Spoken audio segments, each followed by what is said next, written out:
Hai hai Sobat Kumis, selamat datang di channel YouTube Kupas Misteri. Sebelum mulai mendengarkan, jangan lupa klik tombol subscribe, like, share, dan komen. Dan jangan lupa untuk aktifkan lonceng notifikasi. Untuk hasil yang lebih maksimal, silakan gunakan headset kalian. Selamat mendengarkan.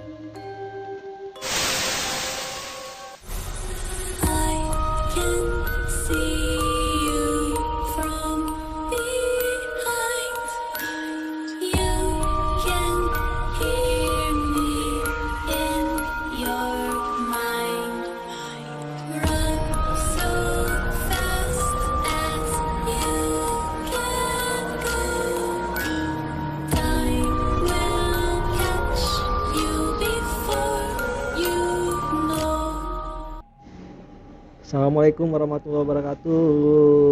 Waalaikumsalam warahmatullahi wabarakatuh. Balik lagi ya di Kupas Misteri. Di channel kesayangan kalian, Kupas Misteri. Ya. Terus banyak yang minta kita buat tampil ya di Layar kaca.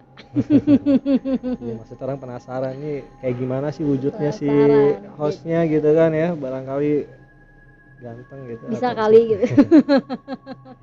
tapi jangan terkejut ya dengan wajah kita yang ada topengnya ini, karena sesuai konten kita misteri, kita harus tetap menjadikan misteri, ya enggak? Iya, karena sesuai namanya Kupas Misteri, jadi semuanya misteri, termasuk hostnya juga masih misteri. Ya, jadi kalau yang Termasuk masih hubungan kita masih misteri, enggak? ya. Nggak, jadi kalau buat kalian yang masih penasaran sama eh, kita, ya pantengin aja terus, nanti suatu saat juga kita akan nginfoin Apa? Open face. identitas. Janganlah nanti malah wah ternyata gantengan pakai topeng. Nyakitin ya? Iya. Gak apa-apa kalau gue sih jomblo. Iya. Jadi gue sambil kali aja ada kandidat gitu kan. Iya, banyak jomblo. Promosi. High quality jomblo, sekalian aja sebutin umurnya berapa, ya kan? Iya. Nyari cowoknya yang kayak gimana, Mbak? Penghasilannya minimal berapa? Ya cukup lah ya. Cukup lah beli apa Cukup buat beli beli mobil, cukup buat beli jalan-jalan. rumah ya enggak? Ya udahlah. Oke, seperti biasa. Oh iya, ada satu lagi informasi yang penting.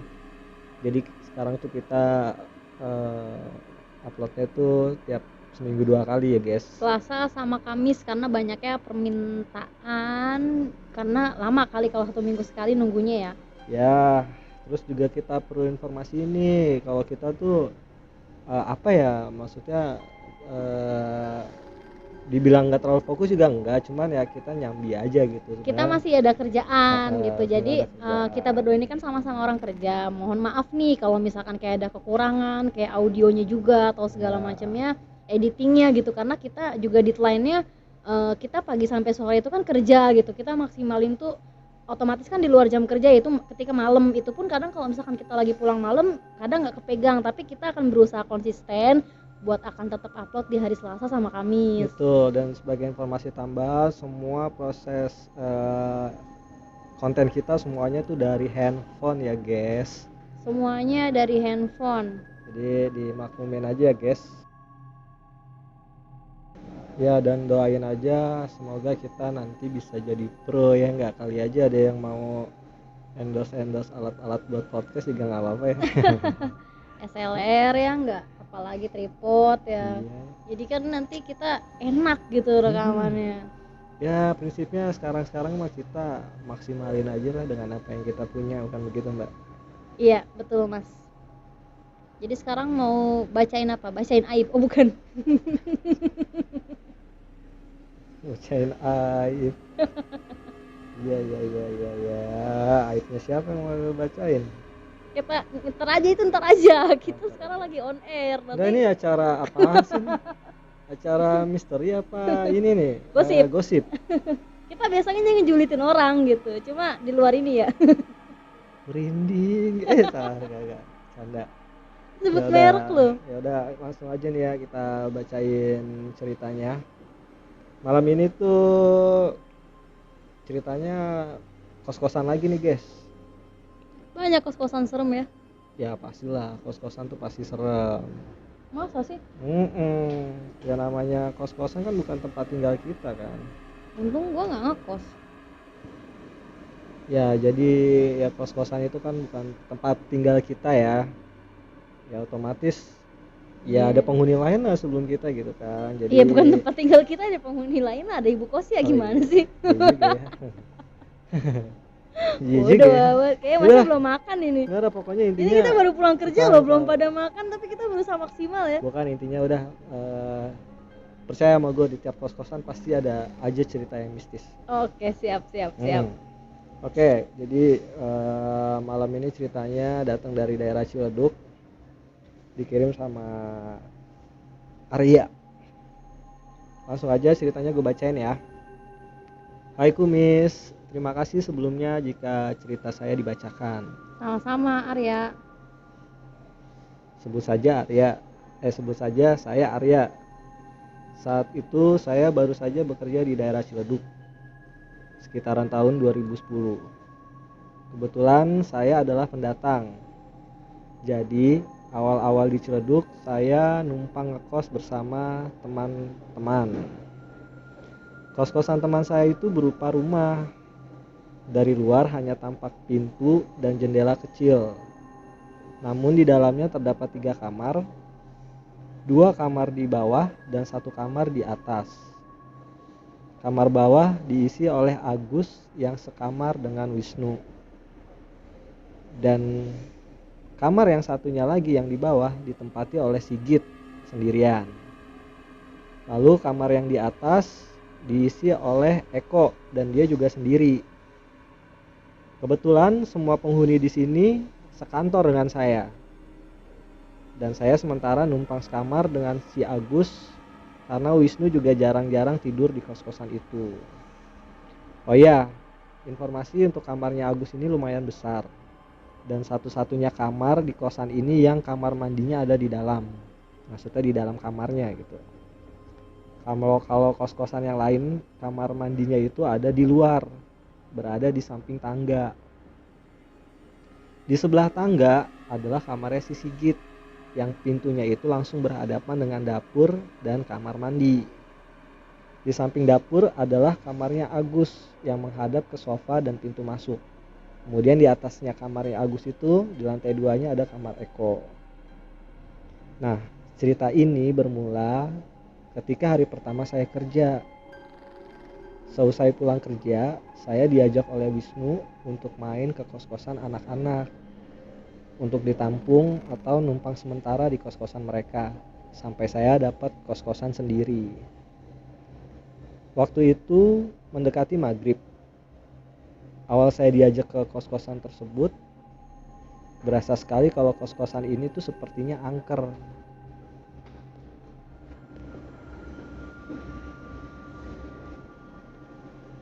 Karena lokasinya di dalam gang dan tidak terkena sinar matahari.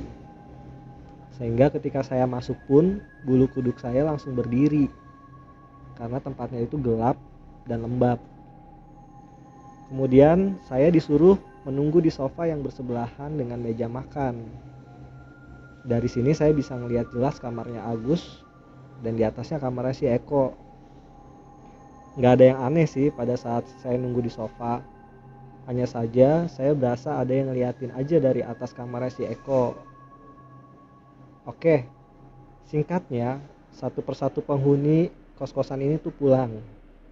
Mulai dari Eko sampai yang terakhir pulang si Sigit. Dan langsung aja ya, kejadian aneh yang pertama saya rasakan adalah ketika malam sebelum saya tidur, saya ke dapur untuk mengambil air minum. Dapur di kosan ini sangat minim penerangan. Entah lampunya redup atau memang sengaja nggak dipasang lampu yang terang. Jadi berasa remang-remang gitu. Nah, ke dapur saya pasti papasan dengan tangga yang mengarah ke lantai 2. Tangga ini letaknya memang di samping dapur dan terbuat dari kayu. Kondisi tangga juga remang-remang karena satu lampu dengan dapur. Saat saya memandang ke tangga tersebut, Saya merasa seperti ada orang di sana memperhatikan saya. Saya abaikan saja dan ketika sedang menuangkan air ke gelas dari dispenser yang ada di dapur, leher belakang saya berasa ditiup dari belakang oleh seseorang. Bergegas segera saya masuk ke kamar. Besok paginya saya bangun dan ingin berangkat kerja. Pas lagi keluar kamar, saya papasan dengan Sigit yang sedang menyapu kamarnya. Saya melihat ada rambut-rambut panjang yang tersapu oleh Sigit. Tanpa banyak tanya, saya acukan dan saya berangkat ke kantor. Di kantor, berjalanlah seperti biasa. Saya tidak menceritakan kejadian mistis yang saya alami semalam ke teman-teman yang ada di kantor. Malam kedua, ternyata ada lagi gangguan yang saya rasakan. Ketika saya sedang tidur, ada suara seperti orang yang sedang mandi di kamar mandi yang ada di dalam kamarnya Agus. Sedangkan waktu itu Agus masih tertidur di samping saya. Dan waktu itu juga Wisnu posisinya tidak ada di kos-kosan. Saya berusaha acuh, tapi suara airnya makin kencang dan mengganggu sekali. Akhirnya saya coba mengecek ke kamar mandi. Tidak ada siapa-siapa, hanya keran air saja yang terbuka. Kemudian saya tutup keran air tersebut dan melanjutkan tidur kembali. Ketika hampir terlelap, kaki saya serasa dipegang oleh tangan. Kemudian saya coba bangunkan Agus tapi tidak bangun-bangun. Dan tangan itu kemudian menarik kaki saya ke arah kamar mandi. Sontak saya melawan dan menendang-nendang sembari istighfar. Dan akhirnya tangan itu hilang dengan sendirinya. Kemudian saya tarik selimut dan berusaha melanjutkan tidur. Pagi harinya, saya ceritakan kejadian semalam ke Agus. Dan Agus cuma bilang, ya nanti lu juga biasa aja kok. Ya akhirnya saya cuma diem aja. Lanjut di malam ketiga, saya akhirnya nggak berani tidur di dalam kamar. Saya memilih untuk tidur di sofa, berharap nggak akan ada lagi gangguan-gangguan dari makhluk itu. Tapi ternyata ketika saya tidur, saya dikagetkan dengan suara gaduh dari lantai atas. Suara seperti langkah anak-anak kecil yang sedang berlarian. Saya bangun dan ketika melihat ke atas, saya melihat ada sosok wanita berambut panjang, memakai daster dan bermuka pucat, sedang melihat ke arah saya. Saya ingin teriak, tapi tidak satu kata pun yang bisa keluar dari mulut saya. Badan saya kaku dan tidak bisa bergerak. Kemudian saya disadarkan oleh Wisnu yang kebetulan terbangun ingin ke dapur. Ya, Arya bangun. Lu ngapain tidur teriak-teriak? Kemudian saya bangun dan saya cuma diem aja. Pas saya lihat jam, waktu itu ternyata masih jam 2 malam. Kemudian saya pindah tidur ke kamar barengan sama Wisnu dan Agus. Esok harinya, saya nggak tahan dan coba cari tahu ke Wisnu tentang kos-kosan itu. Dan saya ceritakanlah semua kejadian yang saya alami beberapa malam kemarin. Si Wisnu cuma ketawa aja dan bilang dia nggak pernah ngalamin apa-apa kok di situ. Ya alhasil nggak ada jawaban yang saya dapat dari Wisnu perihal kejadian mistis itu. Seminggu kemudian datang si Rizky, teman kantor kita yang main ke kos-kosan. Dia emang sering bawa DVD untuk film-film box office yang biasa kita tonton bareng. Nah, biasanya kita nonton di kamar Agus. Akhirnya kita mutusin untuk malam ini kita nonton di kamarnya Sigit. Dan saya juga baru pertama kali masuk ke kamarnya.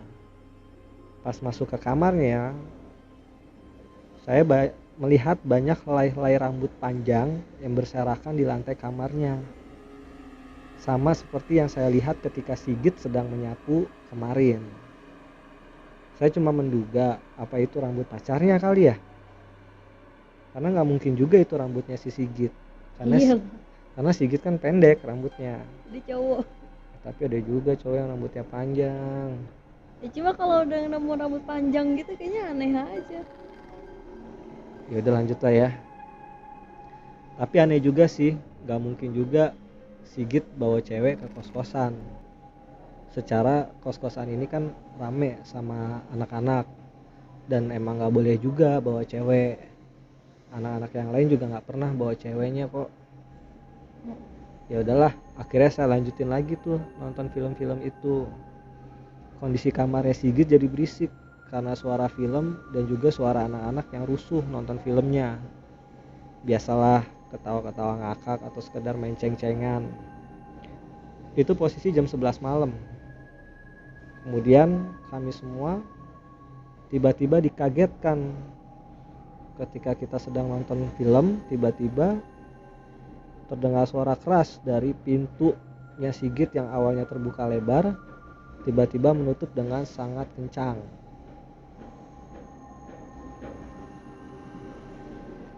Kemudian Sigit bilang, udah, pada bubar yuk, udah malam, udah ada yang marah nih. Akhirnya kita semua balik ke kamar masing-masing.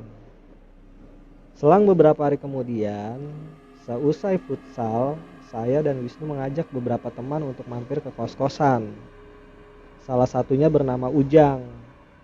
Ketika sampai di depan pintu kosan, si Ujang terlihat memasang raut muka aneh. Saya tanya, kenapa Jang? Muka lu kayak ketakutan gitu. Gak apa-apa kok, gak ada apa-apa. Yaudah yuk masuk. Nah, singkatnya, sebelum si Ujang pulang, saya penasaran tuh. Saya deketin dia dan mulai bertanya, kenapa sedari tadi masuk kos-kosan sampai sekarang dia seperti ngelihat sesuatu.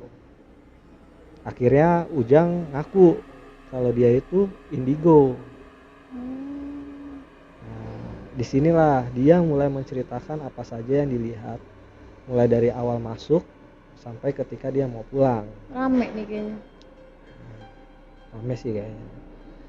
Oke, kami semua akhirnya mendengarkan cerita si Ujang. Menurut Ujang, waktu awal masuk, Ujang melihat sosok wanita bermuka pucat di lantai atas. Iya. Dan anak kecil yang sedang berlarian ke sana kemari. Setelah masuk dan duduk di sofa, Ujang menengok ke kanan ke arah dapur. Dia melihat sosok hitam besar, tinggi berdiri di dapur, persis bersandar ke kamar mandi. Lalu, ketika ia menoleh ke tangga, ada sosok pria muda sedang duduk di tangga sambil menundukkan kepalanya ke paha.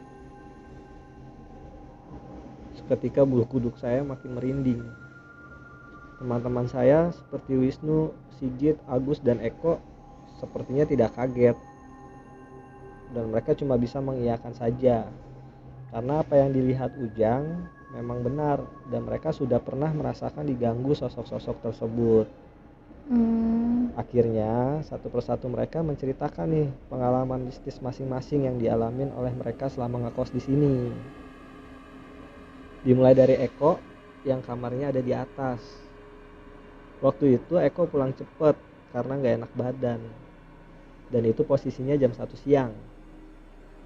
Walaupun jam 1 siang, kos-kosan ini tuh suasananya tetap gelap. Karena memang cahaya matahari tuh gak ada yang masuk ke kosan ini. Ketika Eko sendirian sedang tidur nih di kamarnya, dia gak dengar suara botol beling yang seperti sedang digelinding-gelindingkan. Memang di samping kamar Eko itu ada space tempat anak-anak biasa naruh botol beling bekas minuman di sana. Jadi awalnya Eko ngerasa biasa aja, mungkin itu cuma suara botol yang jatuh dan menggelinding.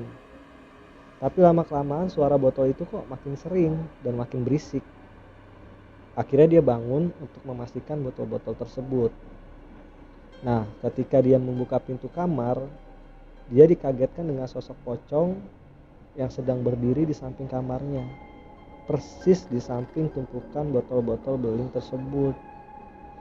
Dan gak pakai pikir panjang, si Eko langsung lompat ke lemari buffet yang ada di bawah. Kemudian loncat lagi ke sofa dan ngibrit lari keluar kos-kosan. Serem juga anjir. Kayak dikejar-kejar gitu ya. Oke, lanjut. Si Agus kemudian bercerita juga kalau di kamar dia tuh sering banget kalau malam ngedenger suara orang lari-larian dari atas. Kayak ada orang yang lagi main di atas sana. Lalu kadang keran air di kamar mandi yang ada di dalam kamarnya terbuka sendiri. Kemudian saya langsung nyela cerita si Agus. Itu kan sama dengan kejadian gua waktu pertama kali tidur di kamar lu, Gus. Parahnya lagi gue sampai ditarik-tarik loh pas tidur. Si Agus nyela lagi omongan gua. Lah, lu mending ditarik-tarik. Belum pernah kan lu diliatin sosok yang narik lu itu? Lebih serem lagi. Gue pernah diliatin. Sosok itu tuh cewek, suka duduk-duduk di samping kamar mandi gue. Kemudian saya diam aja tuh, nggak bisa ngomong. Lanjut ke Wisnu. Kalau Wisnu mah biasa aja, nggak ada pengalaman yang gimana-gimana. Dia cuma sekedar ngerasain atau nggak dengar-dengar gitu aja. Nah, tiba nih yang terakhir. Sigit akhirnya juga ikutan cerita nih. Sigit ini tuh penghuni pertama di kos-kosan ini. Usianya juga emang lebih tua dari kami. Sigit bercerita jika memang kos-kosan ini tuh banyak dihuni oleh makhluk halus. Semua yang diceritakan oleh teman-teman termasuk Ujang itu semua benar. Mulai dari pocong sampai genderuwo. Sigit bercerita kalau nggak semua yang di sini tuh jahat. Ada yang cuma iseng. Kemudian bahkan ada sosok yang sebenarnya tuh jagain kos-kosan ini. Ya kita bingung dong. Akhirnya dia lanjut tuh cerita sejarah kos-kosan ini. Kos-kosan ini tuh dulunya adalah rumah yang dihuni satu keluarga. Karena sering diganggu oleh makhluk halus, keluarga tersebut akhirnya nggak kuat dan pindah. Ya memang secara lokasi dan kondisi memang kos-kosan kayak gini tuh wajar dijadiin tempat bersarang makhluk halus. Karena kos-kosan ini tuh gelap, atau rumah ini tuh gelap dan lembab. Ditambah lokasinya itu ada di gang yang tidak pernah terkena sinar matahari. Jadi senyap-senyap gitu ya. Betul. Singkatnya, akhirnya rumah ini dititipkan ke tetangga untuk dikelola menjadi kos-kosan. Awal masuk gue juga sering diganggu, kata Sigit. Tapi ada satu hal yang gue bikin betah di sini. Dan kalian juga jangan takut ya. Jadi sebenarnya tuh di sini ada sosok wanita pucat yang biasa gue panggil si Manis. Dia inilah yang jagain kita dari makhluk-makhluk yang lain. Dan asal kalian tahu, si Manis itu tuh suka sama gue. Dan hampir tiap malam si Manis mampir ke kamar gue. Makanya kalian semua tuh jangan kaget kalau kalian tuh pada nemuin serakan rambut cewek di kamar gue. Rambutnya si Manis. Nah kan, atau lu lihat pagi-pagi gue nyapu tuh ada rambut, ya itu rambutnya si Manis. Serem juga ya. Dia tuh cemburuan banget orangnya. Lu inget gak waktu kita pada nonton film sampai malam di kamar gue, tiba-tiba pintu ketutup kan dengan sendirinya, terus kencang banget. Ya itu si Manis yang nutup. Oh iya, terus dari si Manis lah gue tahu sosok-sosok apa sih yang ada di sini. Intinya kalian gak usah takut, mereka gak akan nyakitin kita. Paling ya cuma salam kenal aja buat yang baru ngekos. Dan kadang-kadang emang sih suka iseng, tapi santai aja lah. Mereka gak membahayakan kok. Dari cerita Sigit akhirnya kita semua jadi tahu tuh kenapa Sigit santai-santai aja di sini. Dan kenapa dia juga jarang banget ngebuka pintu kamarnya kalau udah maghrib. Mungkin si Manis itu kali ya. Cemburu. Ya dia datangnya kalau maghrib kayak di kamarnya Sigit tuh. Si Ujang juga kemudian nambahin lagi kalau yang dibilang Sigit itu benar. Selama kita bisa menjaga sikap dan sopan santun, mereka nggak akan membahayakan kita kok. Itu ceritanya. Wajib itu, dimanapun kita berada harus. Nah, sekian cerita yang saya alamin di kos-kosan tersebut. Beberapa minggu kemudian saya pindah dari kos-kosan tersebut karena saya sudah punya uang untuk ngekos sendiri. Saya nggak tahu sekarang seperti apa kos-kosan itu, terakhir saya dengar kabar, kos-kosan itu dikosongkan dengan alasan ingin dipakai oleh anak dari yang punya kos-kosan itu. Sukses terus buat Kumis. Terima kasih. Assalamualaikum warahmatullahi wabarakatuh. Waalaikumsalam warahmatullahi wabarakatuh. Panjang juga ya ceritanya. Mas sampai aus dong bacain. Gila, ini sih Apa rekor? bukan ya, maksud gua ya benar di tiap kos-kosan itu ya emang pasti ada ceritanya kan, dan lengkap banget Pasti. kayaknya di kos-kosan itu lengkap banget loh. Lengkap banget. Dari Dari mulai sebelum jadi kos-kosannya itu gedungnya apa, biasanya kan gitu juga ya. Darinya kebun lah atau apa, jadilah kos-kosan. Jadinya begitu. Terus ada yang tempatnya emang masuk ke gang-gang gitu, emang gelap, ada juga gitu deh. Yang gue maksud lengkap di sini tuh setannya lengkap gitu, ada pocong, genderuwo, Semuanya ada ya. Iya, Anak-anak kecil ya. anak kecil Mungkin mereka juga sekeluarga kali. yang tangannya kecil, Sangat kecil. Ya, Masnya mulai. Udah, Tadi udah. cluenya udah Enggak, udah udah. disebutin tuh di depan. Ya udah, jadinya yang bikin plot twist tuh menurut gua adalah ketika si Sigit itu cerita kalau ternyata tuh dia punya pacar, ya kan, si Manis itu ternyata pacar dia. Luar biasa loh. Pantesan aja tuh di kamar dia tuh banyak rambut gitu kan, jadi ya itu karena rambutnya si Manis itu. Dan Berarti bener deh bawa cewek coy. sebenarnya nggak bawa juga ya orang si Datang Manis yang sendiri. penghuninya di situ kan. Iya juga ya, jadi kayak Sigit yang numpang. Terus mungkin kalau si Ujang waktu itu nggak main ke situ, ya semua juga nggak akan cerita kali ya. Karena si Ujang datang, akhirnya mereka pada ceritakan masing-masing. Karena si Ujang tadi apa tuh namanya, indigo ya. Betul. Jadi indigo, terus dia sebutin, akhirnya yang lain baru dia cerita. Jadi kalau menurut gua poinnya apa ya? Poinnya ya namanya kita hidup, emang ada apa sih namanya, dunia kayak gitu kan emang ada kehidupannya. Ya kita saling menghargai aja, maksudnya selagi kita nggak ngeganggu juga kita nggak diganggu kan gitu. Jangan ya permisi kayak gitu-gitu loh. Apa ya, harus sopan lah. Iya, harus sopan, balik lagi harus sopan.